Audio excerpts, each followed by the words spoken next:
વાતળિયું વિગતાળિયું જણે જણની જુજવ્યું જેડા જેડા માનવ્યું હેડી હેડી વાતળિયું.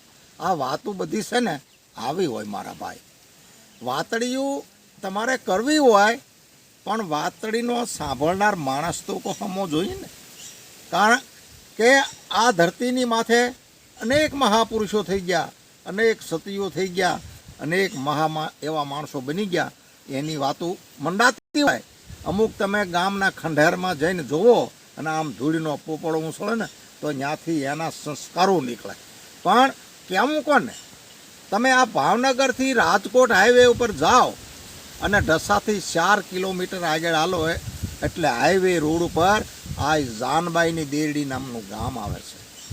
આ જાનબાઈની દેરડીમાં સર્વજ્ઞાતિના માણસ રહેતા. એમાં એક સવા ભગત કરીને થઈ ગયા.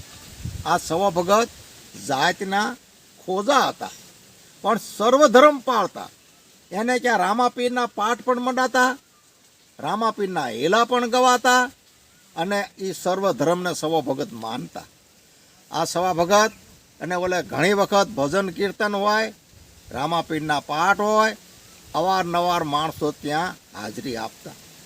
પણ સવા ભગતને આના ઘરના માંડભાઈ એ પણ એટલા જ સુશીલ ને સ્વભાવના હારા હતા કે આવનારને તરત તરત આવકારા આપે, મીઠાશથી બેહાડી દે.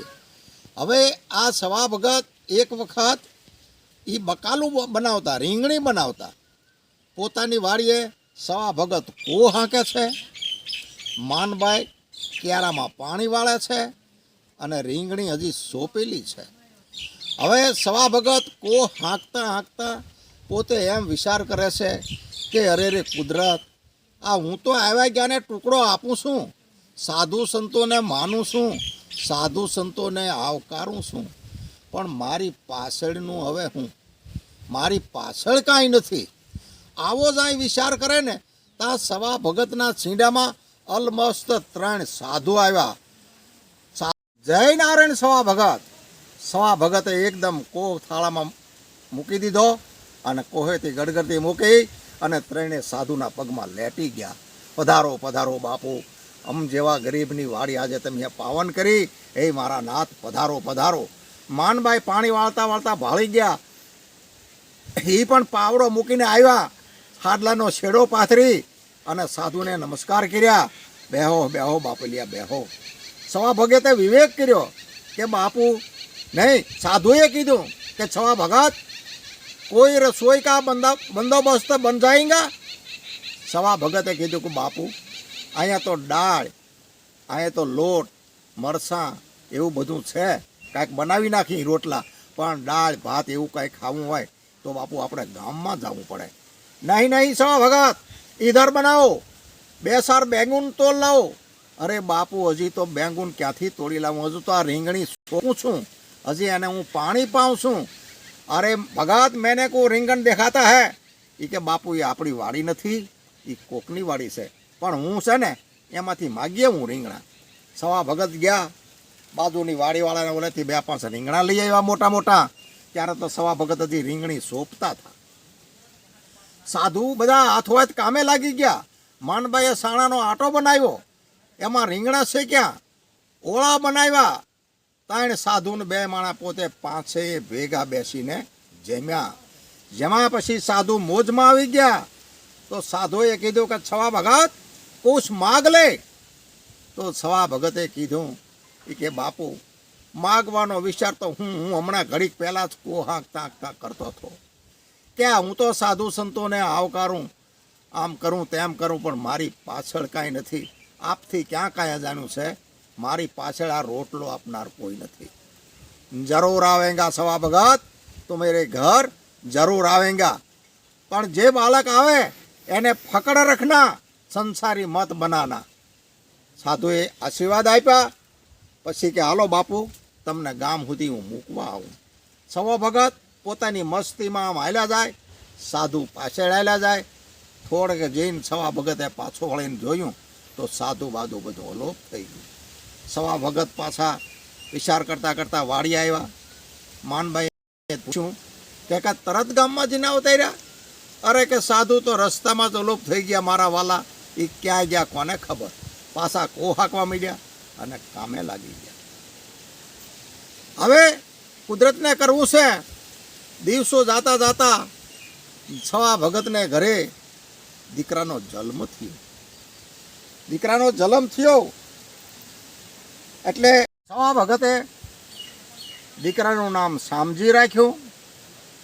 શામજી દિવસે દિવસે મોટો મોટો થવા.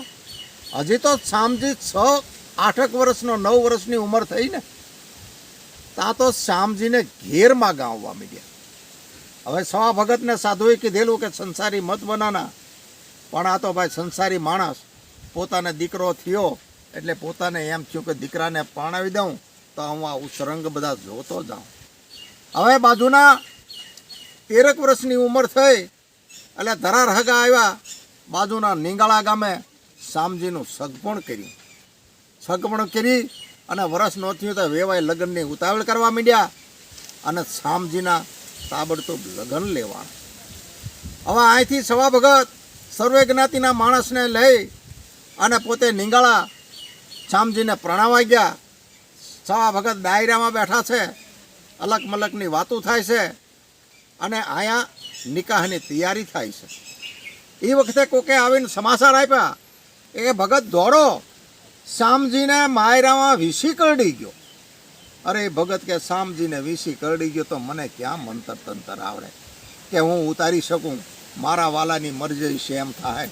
પણ બધા દોડીને ભેગા થયા તો વીસી એટલો બધો જલદ હતો અને થોડીક વારમાં શામજીની રગે રગમાં વીસીનું ઝેર પ્રસરી ગયું અને શામજી માયરામાં જ સદાને માથે પોઢી ગયો.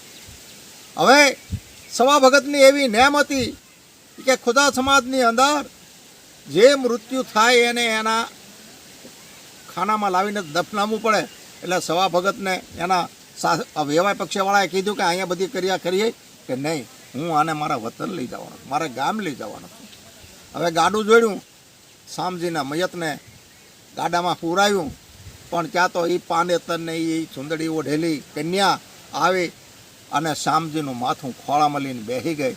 બધાએ કહેવા માંડ્યા, અરે પણ દીકરા તું ક્યાં જા, આ તો મયત છે. એ કે જા મારો ઘરવાળો ત્યાં, હું અહીંયા હવે નહીં રહી શકું, હું એની ભેગી જ જાય. નામ એનું જુઠ્ઠીબાઈ, આમ એને કહેતા જુઠ્ઠીબાઈ કહેતા. હવે એ ખોળામાં માથું લઈને અહીંયા આવી અને શામજીને આરીકારી કરી એની જમાતમાં એને દફનાવવામાં આવ્યા અને સવા ભગત પાછા પોતપોતાના કામમાં લાગી ગયા, જાણે કે કાંઈ બન્યું જ નથી. આ જુઠ્ઠીબાઈ પણ પોતાને મદદ કરાવે. આમ કરતાં કરતાં આ વાતને માથે પાછા 15-17 વર્ષના ગડથોલા વાગી ગયા. કોઈને કાંઈ ખબર નથી. ઘણા ખરા માણસો તો એમ જ સમજે છે કે આ દીકરી સવા ભગતની છે. એક વખત સવા ભગતને ઘેર જામ ખંભાળિયા બાજુથી મહેમાન આવ્યા એને દૂરના મહેમાન, એને આ વાતની કાંઈ ખબર નહીં. અને સવા ભગતને પૂછતા કીધું કે અમે તમારે ક્યાં માગું લઈને આવ્યા છે. એ કે ભાઈ કોનું માગું?